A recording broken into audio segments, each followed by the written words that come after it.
Welcome to Cloud Insiders, the podcast that brings cloud down to earth.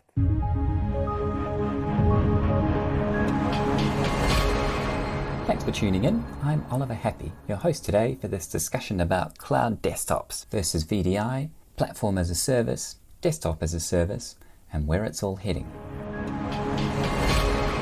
Today I'm sitting here with Curtis Brown, a senior consultant at Xtravirt. Thanks for joining us, Curtis. And Peter Grant. Hi, Ollie. Good to see you again. Good to be here. Right, now just give us a little bit of an idea of your background, Curtis. Well, I make exceedingly good coffee. But aside from that, my day job, I'm a, as you say, technical consultant. I specialise in EUC, but I do get roped into other projects as well. And when you say EUC? End user compute. So essentially providing applications and desktop services to end users rather than all your back-end infrastructure, SQL databases, big data and all that good stuff. I leave that to the automation types, people with propellers on their heads. I do the fun stuff. I do desktops and I do applications and mobile devices.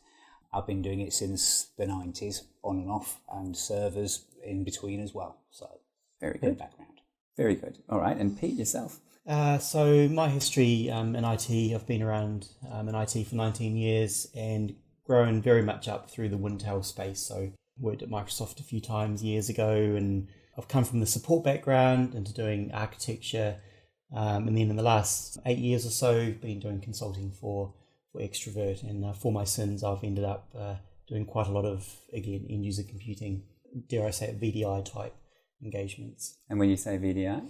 VDI, virtual desktop infrastructure. So I kind of hesitate when I say that, because one of the things I like to say to customers is it's not about VDI, it's about providing desktop services, but VDI is just one of the tools in the toolboxes. Yeah, let's talk a little bit about that. What exactly do you mean when you say it's not just about VDI and it's about services? So sometimes we'll go into a customer, and maybe the CIO or someone similar has got it in their head that we need to do VDI. And what we try and do is we take them back and we say, okay, what are you trying to achieve? What does your business look like? What are your requirements?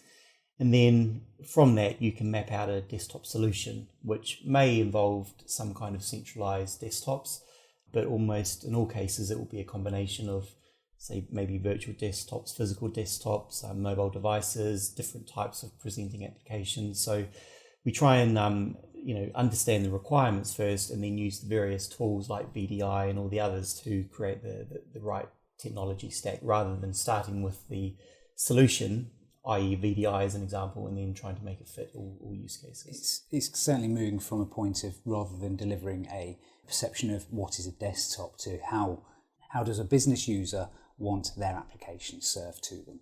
It might be a desktop, it might be a web page, it might be on a mobile device. It's becoming less and less of that clear, you must have a Windows desktop with a start menu, and how does it look, and how do we get an application there to be application to user. How you get there, that's the trick. Yeah, I mean, users don't really want a desktop. They just want to be able to do whatever their business is, which inevitably is running applications, but they want to be able to run the apps they want. They want access to their data. A lot of them want to be able to do it from wherever they are and whatever device they're in, and they want to do it in a secure way, or at least the IT business does. And really what we do is we look at all those requirements and more, find out what's more important than say other things, because sometimes it's a trade-off, and then using those requirements and using our knowledge of the technology, we then craft a solution which is hopefully the best fit. Right. Okay, so let's just cover off some more jargon while we're at it. What is desktop as a service? Is that all of what you've been describing?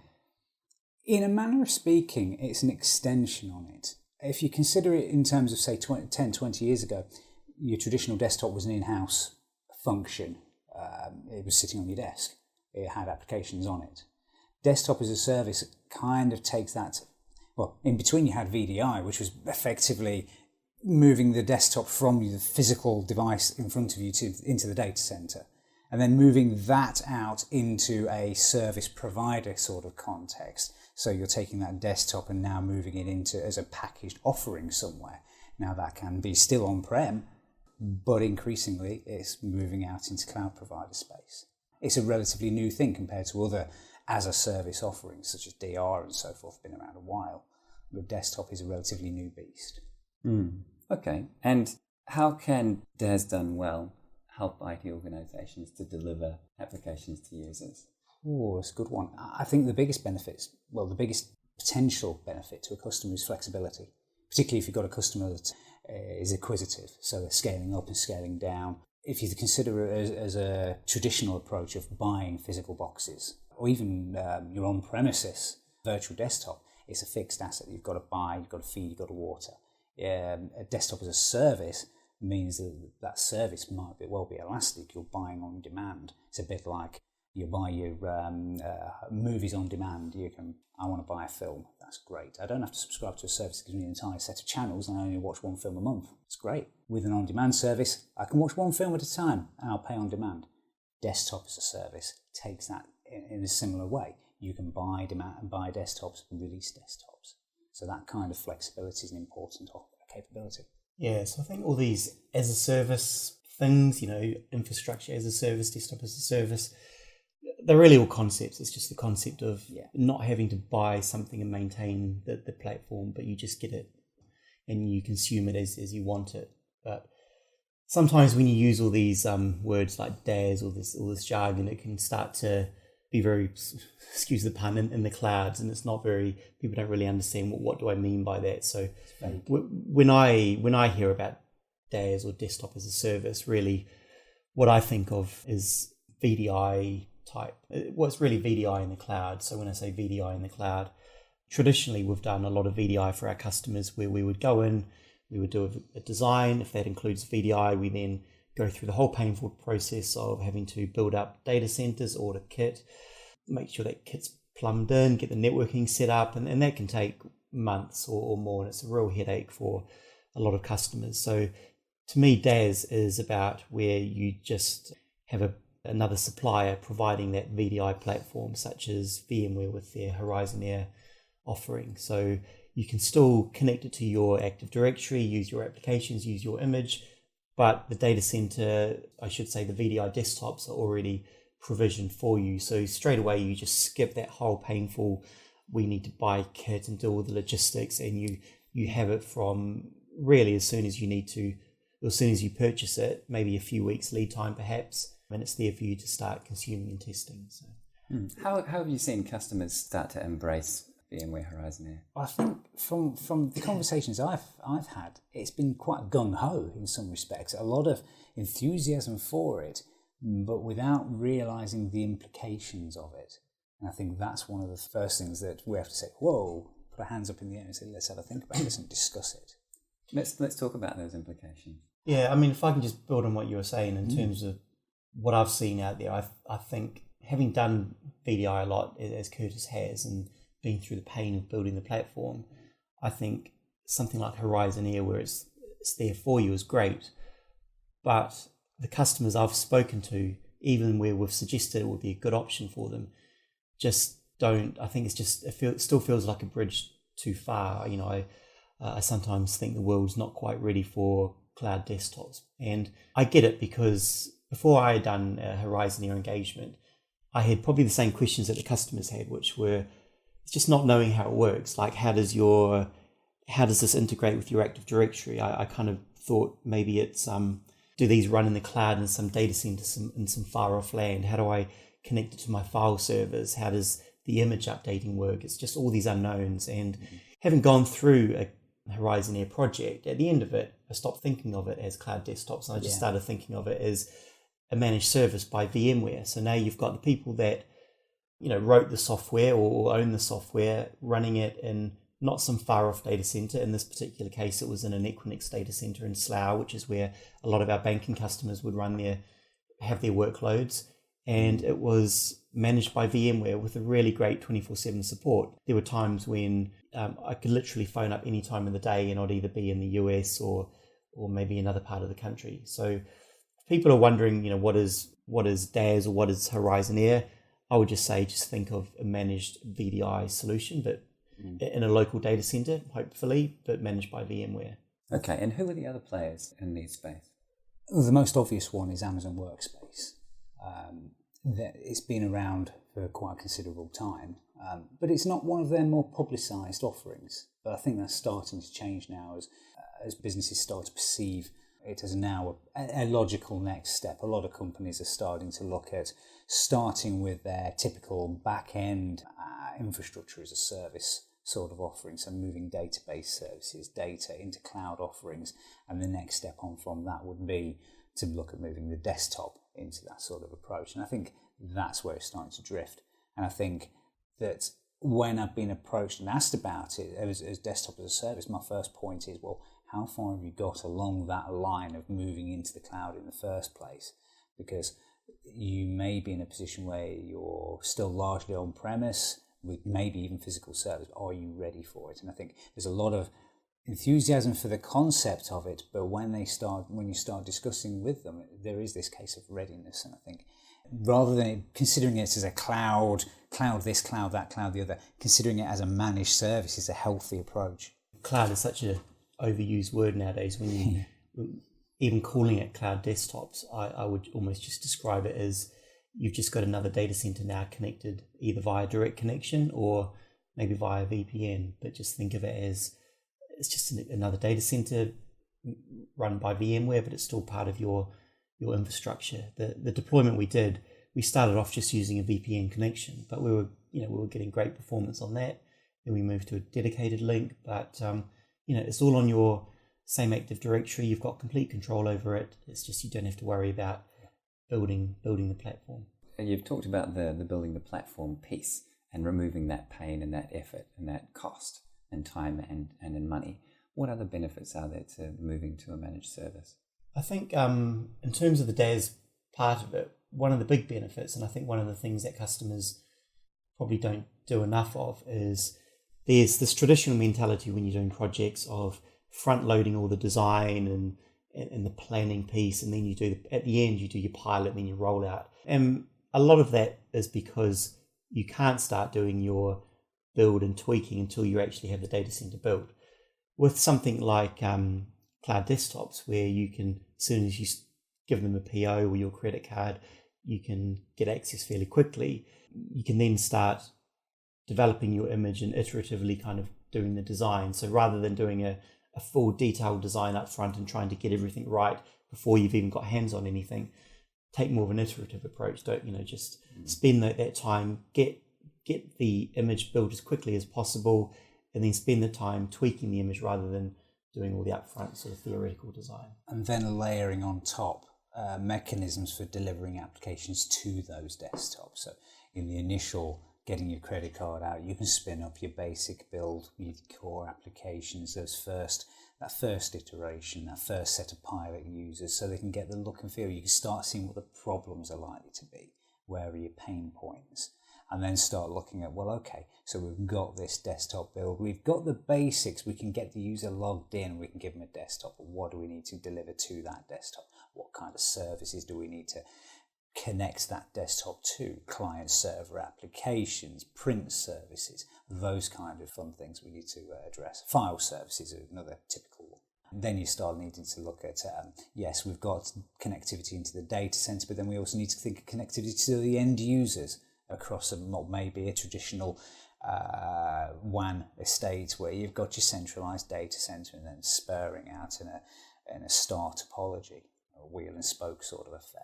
So it's those kind of design implications that you then have to start building up. There's still a design implication that still has to be addressed, but you've took a tranche out of that. You've not now got to worry about your spinning disks, how many IOPS you have to achieve, how much CPU. That's your provider. They can worry about that.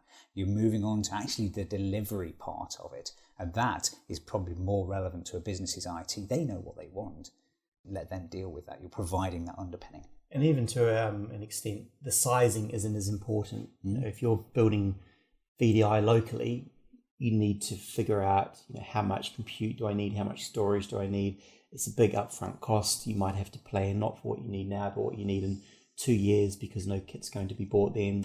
And inevitably, you have to buy for your worst case scenario. With any of the as a service offerings, you can just buy what you need now, knowing that you can scale up in certain increments. So it takes that burden away. Carrying on from what Curtis was saying, in a VDI project or a desktop transformation project, you can probably group it into three main elements. You've got your providing the desktop OS itself, the base image. You've got how are you going to deliver the applications, and then you've got your whole user environment or your user profile side of it. So these three almost discrete work streams. If you get all of them right, you've got a great desktop experience. But using DaaS, you can almost straight away get rid of or not worry about the whole presenting the OS. That's done by your cloud supplier, and then you can just focus all your time and effort on what's inevitably the more fiddlier parts around the application delivery, the images, and the user environment. The very customer-specific aspect of it. For some environments, that may well be a case of, well, take a call centre, for example. You might have 1,000 people sitting in a call centre. They'll have the same stack of applications, relatively simple. But equally, you might be talking of a hospital with 20, 30, 40 different departments, each of which have got very fine granular requirements for applications. So yes, a cloud provider can meet your desktop very easily, but after that, it's a concerted effort between a consultancy to provide that support and get the two aspects of your cloud desktop solution working with their applications and how to get the two delivered. So the two mesh, in effect. So you deliver that experience. Because at the end of the day, one of the bigger aspects of why you want to do this is service improvement. Now, one of those big aspects is speed and performance, and getting things to the user in a snappy and reliable manner. Otherwise, you've failed. It's interesting you say that, because in terms of barriers, and certainly from my research, barriers to adoption of DaaS have been things like cost and speed and efficiency and security. Do you think these are still relevant issues as much as they were years gone by? I think they all are, and we've talked about DaaS fairly generically here, but it's like VDI. VDI can be great or it can be an absolute disaster depending on how it's done. So I think it's just as important to look at what provider you're using. Without shamelessly plugging VMware, our experience with Horizon Air was very good, great performance, great support. And if there were any bugs, you're speaking to the right people. So I think it's important to make sure you're choosing the right provider. My general view is I think that the bigger players like the VMwares and maybe the Amazons is where the market's going. I think the little providers that are trying to offer DaaS, they seem to be slowly dying off. So you've got to make sure you choose the right provider. In terms of security and all those considerations, they're just as important. I mean, just on the security side, a few years ago particularly, the first response from customers when you mention cloud is, oh no, our data is too important, we can't have it being hosted by some third party somewhere, and there was that kind of reaction. What we're seeing now is cloud is becoming a bit more of a no-brainer in more and more scenarios. The security conversations I'm having are a bit more pragmatic in terms of, okay, so where is this data? Okay, it's going to be hosted in, let's use the example of Equinix in the UK. Okay, so that's where our other partners are hosting their data, so that's fine. And they're starting to actually break it down and say, what are the security concerns? But in many cases, once you actually break them down and get them to try and explain why security is a showstopper, often you get to a point where actually there's no blocker. But in some cases, you might have regulations where your data needs to be in your country, for example, and that will always be the case. But I would just say, challenge the security aspect of it. It's obviously crucial in any organization, but just challenge it. Sure. And let's just explore one of those cases, and probably my last point to raise on that topic. What happens when things go wrong? What happens when the WAN goes down? There are obviously going to be implications with that, but it would be the same implications that you would have with a VDI solution, in that your VDI solution on-premise would be in a data center. So if your users are separate from that data center, then if you lose that WAN link into the data center, it's the same issue. If your core applications are in that data center, yes, you might still have a desktop sitting on let's say you're an old-fashioned customer, you've got your desktop sitting in front of you, and you're in an office and there's a WAN link into your data center that you own yourself. It's a lovely rack with a lot of servers in there, and they're doing Exchange and lots of other applications. That WAN link's gone down. You've got a lovely desktop, but it's nigh on useless because it can't serve you your applications. Desktop is the same thing. Desktop is a service in that data center. If that WAN link goes down, you've got a thin client on the device that's saying, well, you can't log in. same problem arises. Exactly. So, most of It's our, no different. if not all of our customers use data centers. The days of running a computer room on in your building are going, except for maybe the smallest customers. So as Curtis said, if the WAN goes down today, you still got major problems. But the analogy I often use is around email. So I had a customer a few years ago who was challenging using hosted mail by Google at the time, saying, well, if it goes down, we don't have a direct line into the engineers that are fixing it.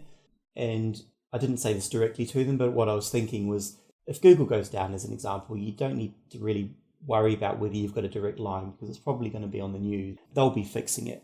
If your Exchange server goes down, who would you rather have fixing it? A team of engineers by a big company that own the software, or your local guys who I'm sure are very good, but inevitably, Exchange servers go down a lot more than, say, Google does. And I think the same is with cloud desktops. If you choose a provider who is big and does this a lot, if their system's down, they'll be on it. So do you trust them to fix it quicker than maybe your in-house people or whoever you use, or your contractors? There's also the matter of scaling in that sense as well. A lot of these, the larger providers have got infrastructure that's massively resilient, multiple connections, both within the data center and outbound. Most customers simply can't afford to meet that, but because a cloud provider has economies of scale, they're not just serving your data and your 200 users, they're serving maybe 10,000 users, in which case that's all economies of scale. They can afford to pile all that hardware together and have the support operations 24/7 with lots of people who will jump up and down fixing that issue, as opposed to your poor guy who's on the end of a pager or phone, who comes in at 2 o'clock in the morning to fix a problem, then has to ring support from the vendor, and then maybe has to get a break-fix engineer in, wait another few hours while that gets the right parts and so forth. You're talking about it a little bit like you might have done it in years gone yeah, I've had my fingers burned at 2 or 3 o'clock in the morning and drove home drunk with tiredness. I've been that man. Yeah. Okay, so in terms of the uptake of cloud desktops or DaaS, what sort of businesses are we seeing engage with the movement? To be quite honest, I think the uptake at the moment is still quite slow, purely because, well, my perception is it just seems like this unknown kind of thing. People don't really get it. And I think it's almost one of the, maybe best kept secret's not the right term, but, I think there's some great opportunities for customers to use DaaS, but I just don't think people understand it enough. And yeah, and I think that's the thing. It's an education piece as much as anything else. And I think if we were approached, and I was approached in that sort of initial discussion, I would be starting with suggesting a whole analysis piece of where are they now. It wouldn't simply be a case of, you go for it. It would be an assessment as to what is the right path for them. Okay, so... Yeah, I was just going to say, definitely you need to understand, is it the right strategy? But one of the beauties of DaaS type offering is that you can just dip your toe in the water, just sign up. I think VMware do a 25 desktop proof of concept or something, and Amazon possibly do similar. So don't spend all your time trying to figure out, should we do this or that. It's important to have a strategy, but just dip your toe in the water, try it, and take more of an iterative approach. I just think IT in general, moving forward, needs to be more iterative now and see what works. If it doesn't work, try something else, rather than think you need to get it right from the start. It's less big bang than VDI in that sense. VDI, even with a pilot, implies that you've got to have a certain amount of hardware to do that, a cluster of physical hosts, some storage, that sort of thing. Whereas, as Pete says, you can sign on the dotted line, have 25 desktops, dip your toe in the water, have a play. But I think if you're talking about planning for the future, then there's still that analysis piece. But there's not to say that you can't start it straight away with a little pilot for some light touch, get your techies involved, find out where it goes and whether it is the right thing. Okay, so let's just spell out some steps for organisations that are considering DaaS. What steps would you suggest them go through? And you've mentioned a couple of them already. Yeah, I think it would be a case of looking at taking the line of a little bit of a trial, looking at what offerings are out there, maybe even looking at a trial for a couple of different providers. This is cloud service at the end of the day. Some will allow you to do direct connect, that might well imply cost, but a lot of them will allow you to do a VPN over the internet connection to try before you buy sort of thing, or just a light touch. But then you need to look at doing a little bit of an assessment about what your application topology is. How are applications delivered to users at the moment? What are those applications? What are your use cases? Why would you move from your existing solution to a cloud desktop approach?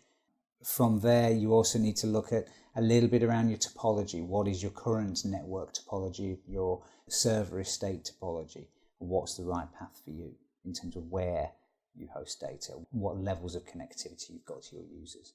Okay, and then what would be the next stage beyond that? Well, we've already, as I say, you look at dipping your toe into a pilot, but also then start looking at maybe scaling that up into something a bit more substantial. Yeah, I mean, as Curtis said, applications, desktop transformations, it's all about the apps, and they're the most fiddliest part of the whole process. Any organization of any size will have a whole bunch of applications. Often very few companies will know exactly what's deployed out there, what versions they are. Even if they do know, there'll be different versions. So as soon as you can start looking at your applications by maybe running a deployment tool or using someone like us to go in there and do a discovery, we can help you understand exactly what you've got, who's using it, what versions they are. And then you start going through this big process of consolidating and deciding what you want moving forward. If you get to a point where you know exactly what apps you've got, life becomes quite simple, really. Yeah. It's all about the apps. Very good. All right. And in terms of wrapping up, gentlemen, where do you see the future heading? I see it not as a black and white situation. I don't see it all or nothing, desktop as a service and cloud. I see a hybrid future in some respects. If only from the perspective that desktop isn't always the answer. A lot of applications are increasingly browser-based and so forth. So there's that aspect of it. There's also still a strong argument for VDI on-premise because there are certain high customized cases or security-driven cases that can mean that you might benefit from being on-premise. There are also cases where thick clients, good old traditional desktops, still hold some sway. And I think rather than considering it as all or nothing, I see a hybrid future.